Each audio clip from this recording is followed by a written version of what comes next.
Bismillah ar-Rahman ar-Rahim.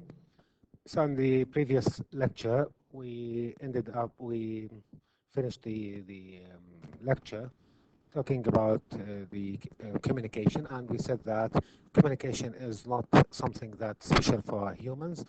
Rather, it is something that is known practiced by animals as well. So all kinds of animals, all known kinds of animals are capable of communicating with each other using different gestures or voices, etc., or a kind of dancing to tell some information. And humans as well are capable of communicating with each other in different ways. One of them is by using the language.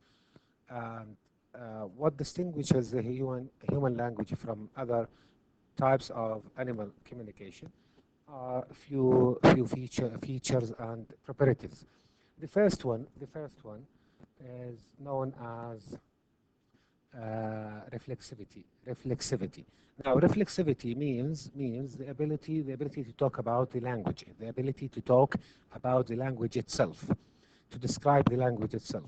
So, suppose that you are listening to a lecture by your doctor, and some of you might comment on the lecture saying that the doctor is using a lot of technical terms or is using very sophisticated language. Or two persons are sitting with each other, and one of them said that another person said something that is not understood, etc. So you are talking about the language itself.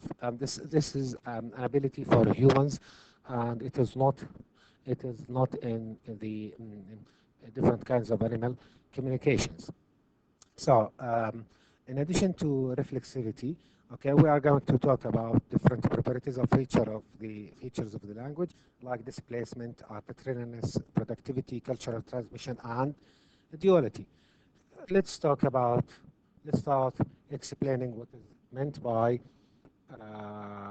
displacement.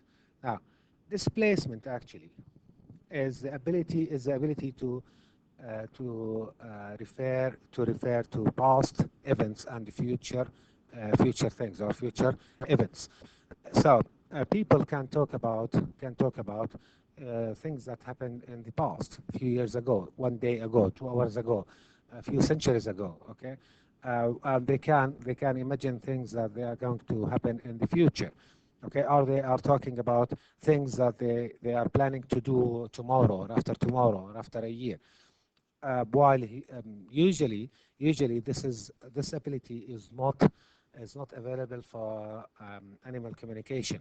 Okay, so usually animals talk about things that are happening now at the moment of speaking, at the moment of communicating. People do actually speak about what is happening at the moment of speaking now. Okay, but this is not the only thing they can do. They can talk about past things and future things. However,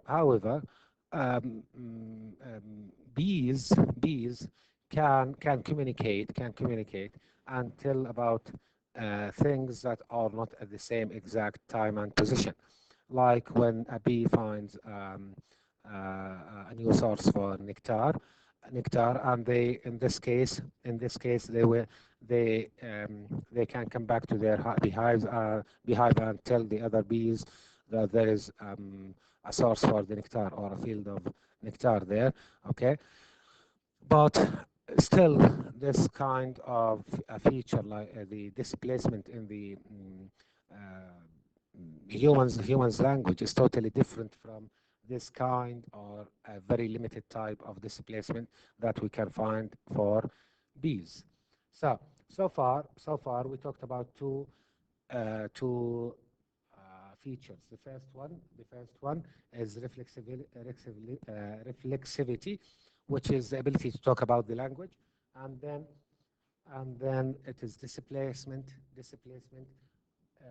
which is the ability of humans to talk about past and future events, not only the things that are happening at the moment. The third feature, the third feature, is known as arbitrary feature or the arbitrariness. Okay, and in this sense, the linguistic form that we use as a human, the linguistic form, and here the linguistic form we are referring to is, for example, the writing system, and the spoken one, the linguistic form and its meaning. The linguistic form, okay, here in this sense, we are talking about the writing, okay, and the meaning of the linguistic form. Linguistic form usually could be letters, could be sounds, etc. Let's talk just only about the letters. Now, in letters, for example, we have the letters ek, or ka, and la, and ba. Okay, and ka and ba and ka, la, and ba can be combined to word like kelp. Kelp. Now, there is no connection. There is no connection between the letters ek, l, and eb with the meaning of the word kelp. Okay, and this is the same idea in English. Dog. Okay, dog. There is no connection between the letters and the meaning. There is nothing to tell you, okay, that these combination of letters, okay, is about that kind of animal. Okay, so the relation between the written form and the meaning is arbitrary, totally arbitrary. We don't just people agreed that these words, okay, or these combination of letters, okay, mean something, okay, but we don't have rational behind them, okay. We don't have anything that relate the letters to the meaning, okay, with a few exceptions when we discussed in our previous lecture when we talked about onomatopoeic words, okay, which are the words that could mean the same as they sound, when we explain the word صرير for the bab, صرير للباب, صريره الباب, and we said this is a kind of onomatopoeic words. Now look at the pictures here, or at the words here, the way those words are written. For example, look at this word. This word is a representation of the word ball. Now the writer tries to make the shape of the ball to give you a sense of the meaning of the word. Okay, and look at the word small here and tall, for example. Okay, but this actually proves that the relation between the letters and the meaning is arbitrary. We use such words like small and tall to teach kids the meaning of those words by emphasizing the shapes, etc. Now, for animals, okay, this feature